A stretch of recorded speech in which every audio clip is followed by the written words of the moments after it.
Conservation Conversations. This is Stornoway's podcast in partnership with Manchester Folk Festival, Sound Roots. And thank you, everybody, for joining again. Welcome to this Tuesday night.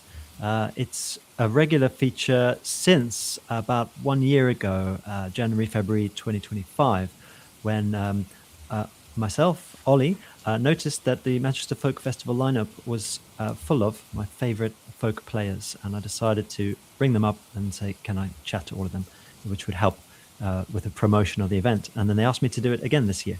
So apart from that bit of background, I wanted to remind everybody we've got the Stornoway Royal Albert Hall show coming up at the end of March. And of course, just before that, around the 20th, that weekend of the 20th, go along to the Manchester Folk Festival itself, where you can see so many acts that I've been talking to, as well as celebrate in the glow following the announcement of the UK Folk Album of the Year award. So that is being run by Sound Roots and also Folk on Foot in collaboration. And they've had the nominations go out sometime in December. We tuned in live to hear all the nominations, and they're all fantastic. You must go listen to them and tune in on the 17th of March to hear the announcement of who wins it. I've been really privileged to have some fantastic acts, very interesting people to talk to so far in this series. And today it's going even a step higher because I've got a most brilliant guest with me. He's a true inspiration. I've been following his career for about almost 20 years now. Without further ado, here is Jim Moray. I'm fascinated to hear what he's got to say. Hello, Jim. Welcome. Yes, set at the bar quite high. Well, Jim, it's been an absolute pleasure to hear all your music and see the good fortune you've had and the good success that you've brought to yourself since about 2008, I'd say, when we first shared a bill at the Bracknell, what was it called? Big Day Out, right. I think it was, many years ago. Yeah. This tour that I'm on at the moment, I've been saying I used to remember every single gig. I used to have a really good memory of all of the rooms and what it felt like. And now people keep coming up and saying, I saw you in Stourport, and I have no memory of it anymore. I think it's like my memory is full of those things. Yeah, was it at the what is the arts centre in Bracknell? It's called South Hill Park. That's something it. Like that. Yeah. It's a great place. Also on the bill was Jim Otway, Tim Otway, what was his name? Mr. Otway. John Otway. John Otway, who rolls around the stage, and he's right. Okay, I do remember. I remember because he was in the same B&B as me, and the next morning he got told off for smoking his pipe at breakfast in like a very old-fashioned B&B with like gingham tablecloths. Yeah. Yeah. Wow. It was such a great day. I remember we had a terrible gig. Every cable that could come out of its socket did so, and feedback and everything. But yeah, it was such early days for us anyway. Oh yeah, it was probably the first gig I ever played on my double bass as well. Okay. Absolute chaos. Anyway, so not too long after that, maybe 4 years later, you're winning the Best Trad Song of the Year award at the Radio 2 Folk Awards, and since then it's just been gangbusters success, and I'm really excited to come and see you on tour at the St Pancras Old Church in early Feb. Yeah, I think when you reach a certain level of career, let's say, every few years is an anniversary of something. You know, I've kind of, you see it in classic rock bands or whatever, that every year can be the 20th anniversary of something. But I've hit that part of having done this long enough now. So it'll be 25 years next year, which is a scary thought. Well, did you go along to the Martin Carthy anniversary? I didn't. I couldn't. I couldn't make it. But you know, obviously, I've spent quite a bit of time with Martin over the last 25 years, as anybody involved in English folk has. Yeah. So yeah, my my thoughts are with him and Eliza and the grandkids at the moment. But yeah. I think he's earned his rest. Let's say. Yeah, so. And done really well with that most recent album. Yeah, he has. He has. It, the person I think about like that as well is Nick Jones. You know, being a big Nick Jones fan. Yeah. The quality of Nick Jones's performances, even when he had, I don't know whether you saw any of his gigs. That was probably about 10 years ago now. Yeah, since he's finally come back from his accident. With traditional songs where you're singing someone else's story or words that existed before you came along, sometimes we can sing songs that aren't from our point of view and aren't plausible almost. But the thing with Nick is he made everything sound plausible, and some of them are the same songs that when he was in his 30s sounded like a 30-year-old man singing, and when he was in his late 60s sounded like a man in his late 60s. And there's something about that, of people's voices changing, and even if the songs remain the same, they bring a new, they bring the stage of life they're at to it. And that's definitely a thing that Martin and Eliza managed to do on this most recent record of his.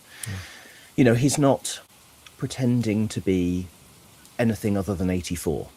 And that's quite inspiring. I mean, when I was in my 20s and being interviewed, that was a thing that I said quite a lot, that folk is a genre where you don't peak, you don't get to the wrong side of 25. My favorite singers then, and probably still now, were people who were in their mid 50s at the time.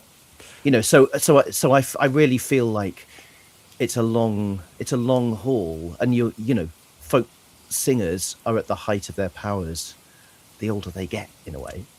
There's some really odd technology that's able to give us information on this front. So the Spotify Unwrapped that some of our fans were sending us, because none of us are actually subscribers to Spotify these days, but many of our fans listen to our music on there, and they got the Wrapped saying what it estimated their age was. And we had fans who, when we meet them at gigs at the merch stand, are definitely in their 20s, but their estimated age from the music they listen to, which includes some of our music, and also some much older music, they were coming up with ages of 97. You look like a 97-year-old as far as our data is concerned.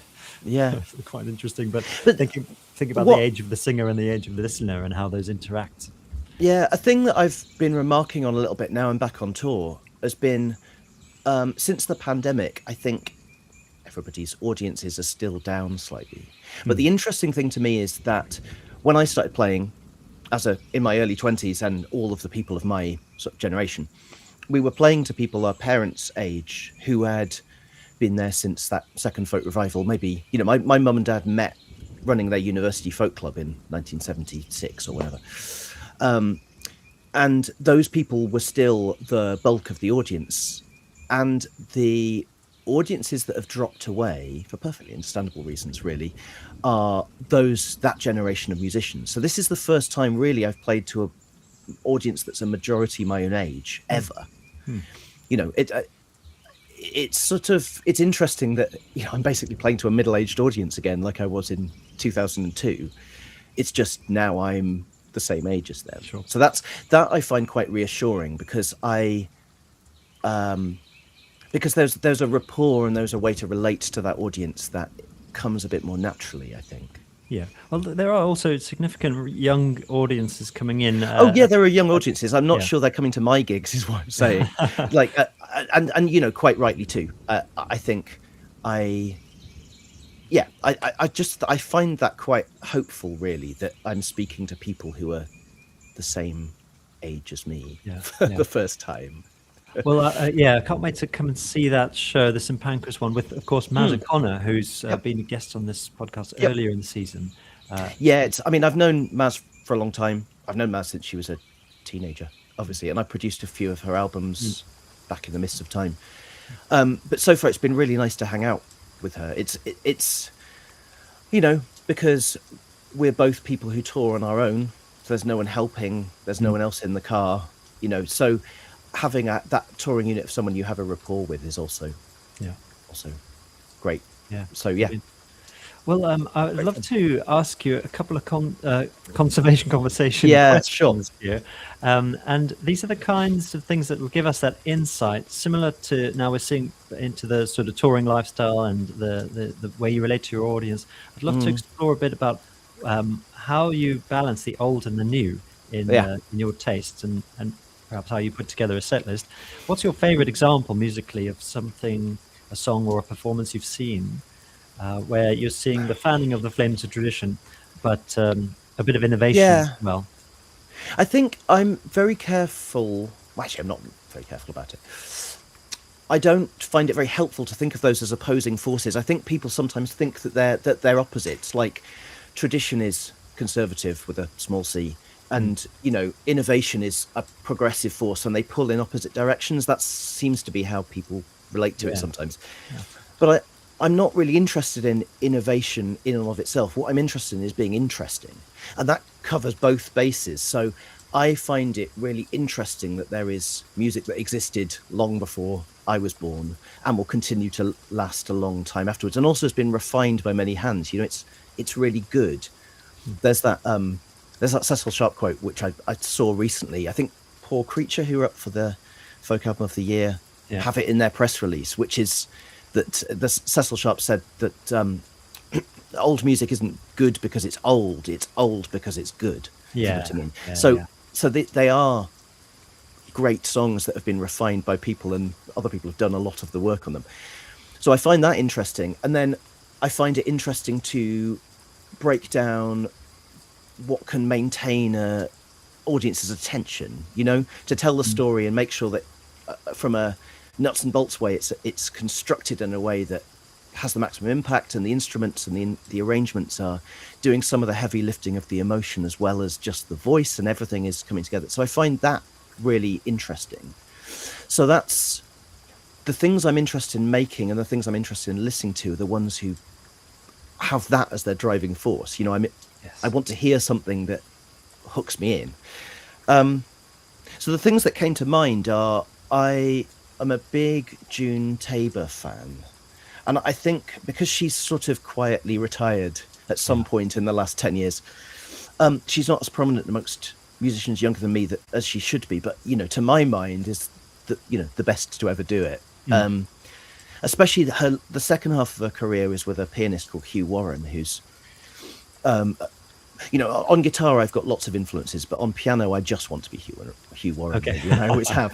So just an incredible musical mind, incredible singer, really good example of, it's not flashy or edgy or electronic or risky even. It's just very, very classy, being incredibly good at delivering those songs. So that run of, in particular, and this comes to mind because this was released around the time I released my first record, so it was the current thing then, in like a flashbulb memory thing, is an album of hers called An Echo of Hooves. But the previous one as well, which is called A Quiet Eye. All of June's albums begin with the letter A. A Quiet Eye and An Echo of Hooves in particular, just the pinnacle of what I would like to do. I haven't been familiar with those yet, but I'll definitely check them out. What blew my mind and got me into trad folk in some ways was the album with Maddie Pryor as Silly Sisters. The Silly Sisters, yeah. So that's very, very early June. That's, I think, maybe even before her first solo record. And so inventive, and such a sort of diverse collection of trad songs as well. And the way their voices blend, or sometimes are to a really awkward unison that somehow just works. It's really... Yeah. There's a whole other tangent that we could explore about how you apply meter to a cappella singing. And it's a thing I'm really interested in from a technical point of view. But there's that track Bonnie May that's got Nick Jones on guitar, and it's obviously voice first, and the guitar is trying to follow all the contours of how you would sing it if you weren't being accompanied. Yeah. And the masterful way he navigates his way around the vocal is quite inspiring to me. Wow. Yeah. When a lot of folk rock, a lot of that mid-period folk rock anyway, was doing the opposite of trying to shoehorn the song into a metric, units of 4 and 8 bars and repetitiveness. And it's kind of the opposite approach. And that's something that I think was quite inspiring to me when I was starting. And I've tried to have a deep dive into. But the later June Tabor stuff is quite jazzy. But it's all virtuosic. I know some people feel that that's anathema to folk music as well, but virtuosic singing, virtuosic instrumental playing, just really well recorded and well produced, and everything about it I'm completely in love with. I've heard people say, akin to where you say that the conservative and progressive forces of the old and the new in music making perhaps aren't truly opposites. Similarly, I've heard people say folk and jazz are opposites, and I've never quite understood where they're coming from with that. Yeah, I don't see that at all, I have to say. I from a commercial point of view, and really admire the jazz scene, especially the last 10 years. There's a really kind of vital jazz scene that's really centered around younger people and, diverse communities and all of that stuff. And they've managed to get a perception of jazz to be fresh and new and innovative. And, when you're commercially working in the folk scene, I envy that quite a lot, and I look on what is going on in jazz with quite a lot of interest. But I think musically as well, because there are still a lot of similar tenets of, jazz standards are things that existed before the player came along, and they're trying to do something fresh and exciting and new with it while still respecting, traditions and conventions. There's a lot of similarities there. And I think also the self-expression side of it, of taking something old and expressing your personality through, it's almost like found materials in art or something. It touches on all of those things of finding a way to express yourself using stuff that was already there. Do you know what I mean? Yes. I would thoroughly recommend a particular artist who's kind of a new young force on the folk scene, Alice Boyd, who takes field recordings, so the sounds of nature, and allows them to inform songwriting and certainly the way the songs sound. But then the other thing was, in terms of the looking in depth at jazz and how the different players are using specific styles and even discussing their tuning, and then immediately in the same breath talking about folk music in an authoritative way. There's a book I'd be really curious to know if you've read. Is White Bicycles by Joe Boyd. I haven't read it.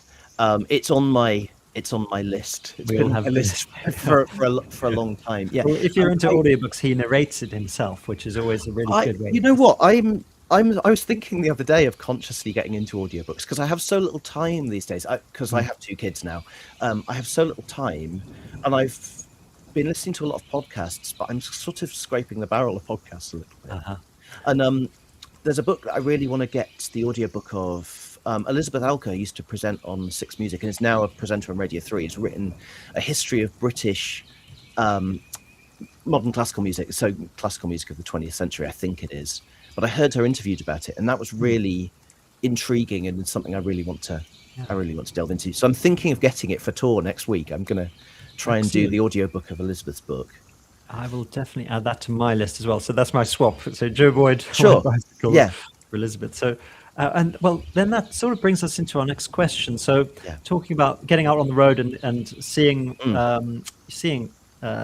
Britain and the different places that have informed the music that's been made here. I want to take you to conservation in that environmental sense. And ask about how place informs your music making. Is there a role that nature plays in your regular music making? I think there is. I mean, I don't want to give a sort of flippant answer, but one of the main things about the way that I work is that I sort of, the place is in my mind. Almost I imagine the landscape more than I actually go and experience it. When I was a kid, like I've always been able to do this to a certain extent, but I was unsure if that's how everybody relates to music. But, I've always been able to sort of imagine music and hear it, all of the parts at once, if you know what I mean. Hear a whole record, so production, harmony, top line, everything. So to do that, you sort of need a stillness and you need a bit of mental space. But I think the landscape that my music exists in, if that's not too pretentious, is far more of an imaginary one. But I think the other factor there is that I grew up in it's not really remote or anything, but I grew up in a semi-rural place. And I moved to the middle of a big city when I was 2 weeks after my 18th birthday. I've got an August birthday, so I went away to university. And I've kind of lived in the middle of big cities ever since. And there's lots of things. So I'm, really an urban person, and this is where I belong. But there's lots of things about urban life that actually nature can be a lot closer to you than it would be if you're more spread out. So, just that way, that window overlooks a park that was donated to the people of Liverpool by a philanthropist in the 1890s. But, there's a kingfisher about, I don't know, 50 meters away from me that way. I've seen there's a heron that lives there. I think city living as well, we don't have to drive many places. Mm. We can take the kids to school without using a car, go to it's, I think, so that thing of going into my mind to write music and to be inspired involves something where you remove some of the distractions, I suppose. So all of those ideas come when I'm walking or going somewhere Yeah. or doing something else. Yeah, that's It's certainly. not so much drawing inspiration from it as sort of absorbing the stillness a bit. I see. um, Yeah, and going back to audiobooks and podcasts and so on, I think I'm trying to make a conscious effort to not fill all of the space as much. absolutely. Yeah, very Because important. ironically enough, this comes from a podcast that I was listening to about how they were talking about watching the Beatles Get Back film, and how bored they are. Like, all of the ideas come from being bored and messing around and doing silly voices, and then suddenly it coalesces into something. I think we're very used to not allowing ourselves to be bored. Yeah. Because I also teach as well. Leeds Conservatoire has a folk degree course, which I'm senior lecturer on, and I think sometimes just trying to persuade the students to allow themselves to be bored is kind of a big thing. Someone once said to me, you're a very thoughtful person, Ollie, but you don't give yourself time to be thoughtful. But when you do, interesting things come up. But I'm guilty as any of them. And we also have, I mean, maybe it's because we're more aware of these things now, but we also have quite a big proportion of like neurodivergent students and so on. And I think attention spans, trying to harness the way that your attention span works, of if you are someone who has a mind that is constantly darting around and constantly is looking for a new thing, being refreshed, you've got to kind of pull on the thread a bit, rather than trying to fight it or, ideas don't always come from being focused on one thing. They can come from all of it coming at once. Do you know what I mean? Yeah. Oh, that's fascinating. Thank you very very much. Embrace that. Yeah. Yeah. Oh, it's been a pleasure to talk to you, Jim, and I can't wait for that show I've mentioned a couple Yeah, well, times. thank you, and I'll see you there. Yes, and then Manchester Folk Festival coming up not too long after. That's obviously a great celebration of so much music, and the whole reason that I'm running this podcast. So everybody who's listening, do go along and see Jim and Maz on their current tour, and also come along to Manchester Folk Festival. And thanks again for giving us your Tuesday night. It's been a real pleasure. Thanks very much, Jim. Thank you very much. Lots of love from the whole band to everyone out there. Take care.